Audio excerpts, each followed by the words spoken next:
Okay, welcome back, everyone. So, Hello. we're back. Welcome. We took a little bit of an unexpected break, Actually, it's pretty expected. I guess. A little bit of a sickness happened, but we're on the mend right now. We're feeling better. Back with another Hallmark movie because they just keep churning them out, so we're going to keep reviewing them. Yeah. The Perfect Pairing. So this is part of the New Year, New Movies Hallmark premieres for January. I think we skipped a week. There was Where Your Heart Belongs. That was the first one of these New Year, New Movies. And Perfect Pairing was supposed to be the first one. It was supposed to be the first one. It got pushed back by one that was... Quite forgettable. Yes, quite forgettable. Yes, very good. This one, let's talk a little bit about what it's about. Yeah, The Perfect Pairing. Influential and anonymous food and wine critic Christina, played by Nazneen Contractor, finds herself at a winery that she gave a very bad review of in the past. The winery has been suffering financially ever since because of the bad review. I mean, that's got to be a real bad review. So she hopes to leave before anyone finds out who she is, but she instead slips on ice in front of the winery and hits her head and suffers amnesia. She loses all of her short-term memory, and this is that special brand of Hallmark amnesia. Yep. The Hollingbrook family, led by single father Michael, played by Brennan Elliott, he graciously takes Christina in, who now thinks her first name is Joy, while she recovers and tries to jog her memory. So this one was enjoyable. I didn't love it. It was good. It felt real. I bought into the chemistry.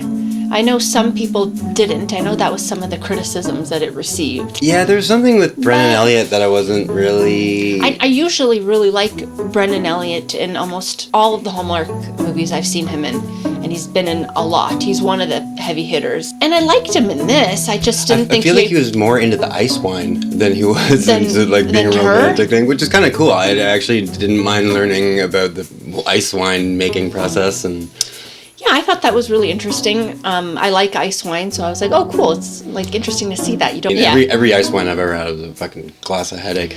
So this was written by Ricky Castaneda, Megan Hawking, and Julie Sherman-Wolfe. Julie Sherman-Wolfe, heavy hitter. Mm-hmm. So she actually wrote Dickens of a Holiday, which was my favorite of the holiday premieres.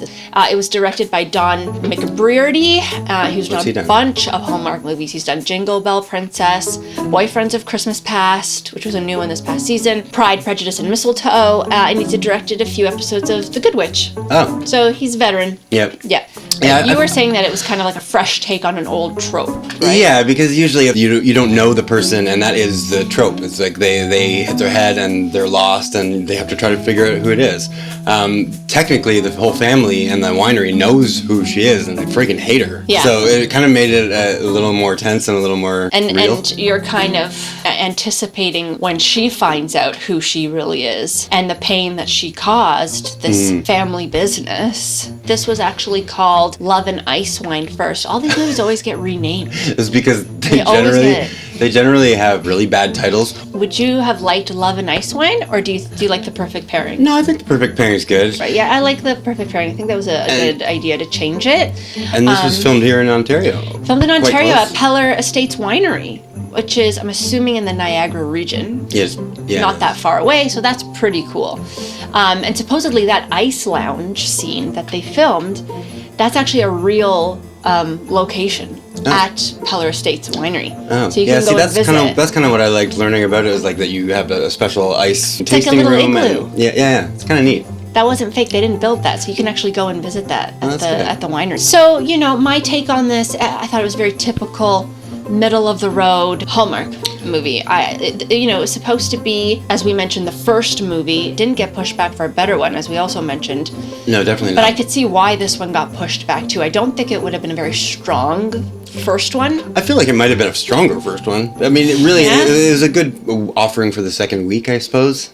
I mean, we're in the post-Christmas role now. I know, but usually, the wedding veil was very strong. Yes, very. That was a strong one, but and they know that. That's why there's 2 more coming immediately.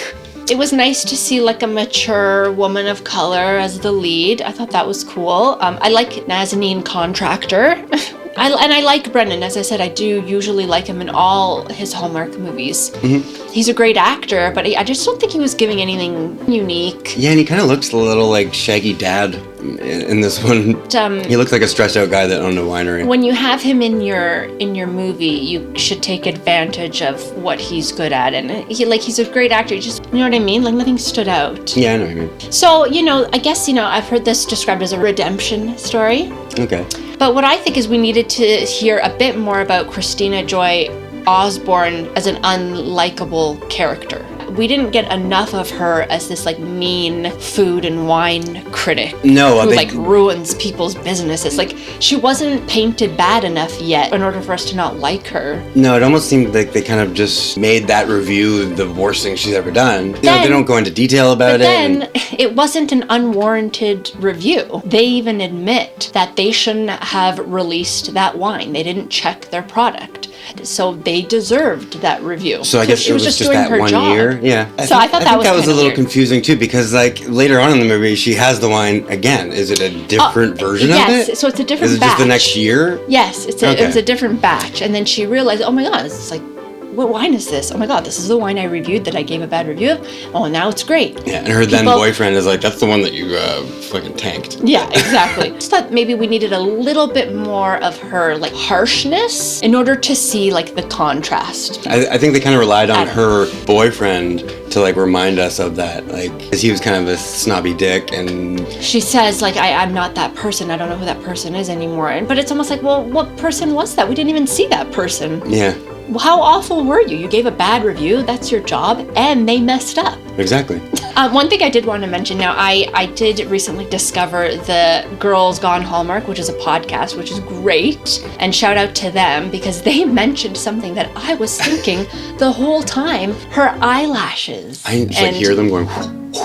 They were very distracting. Like they were wispy, but like, yeah, they were so like distracting. Almost as distracting as those heels that they made her wear, which is why she flipped and like bashed her head on ice. Maybe because we're girls, I don't know. We notice stuff like that. I guess. Like, I usually notice stuff like that. I definitely noticed the shoes. Want to go through our list? Yeah, and our list, and then our final take on it. Yeah. Okay. So a promotion / deadline. No, I think no. It's almost always in every one. This one skips it. Yeah. We got an X. Career-driven lead, definitely. Yeah, I mean, I feel like this kind of fell off by the end of the movie, or 3 days later, she's like, oh, I don't want to be a critic anymore. People work their lives, put something special out. Who am I to do this? It's like, that's your fucking job. Yeah. I mean, yes. Yes, okay.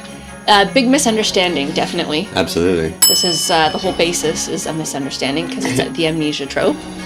A change of heart, definitely, in a few different areas. Yeah, there's a few change of hearts. The family forgiving her for writing the bad review. Yeah. Anyway, so she decided she doesn't want her boyfriend anymore. Yeah, a few changes of hearts for sure. Yeah. Someone gets dumped, fired, or dies. No, but I mean, I assume technically her current boyfriend got dumped in the movie. Yeah, it was amicable. It wasn't really made to be a big deal, though. No. Second romance subplot. No. Proposal or wedding? No. Travel issues. I mean, yeah, it started with travel. Yeah, because she ended up at the wrong forgets place. her purse on the train. I don't even know where she's going initially. Well, she was going to like an event, one of those trade show food and wine thingies. Yeah, it's kind of a funny scene when she realizes she's at the winery that she does not want to be at. Big mix-up. So yes, travel issues. Selling the house, business, or farm? No.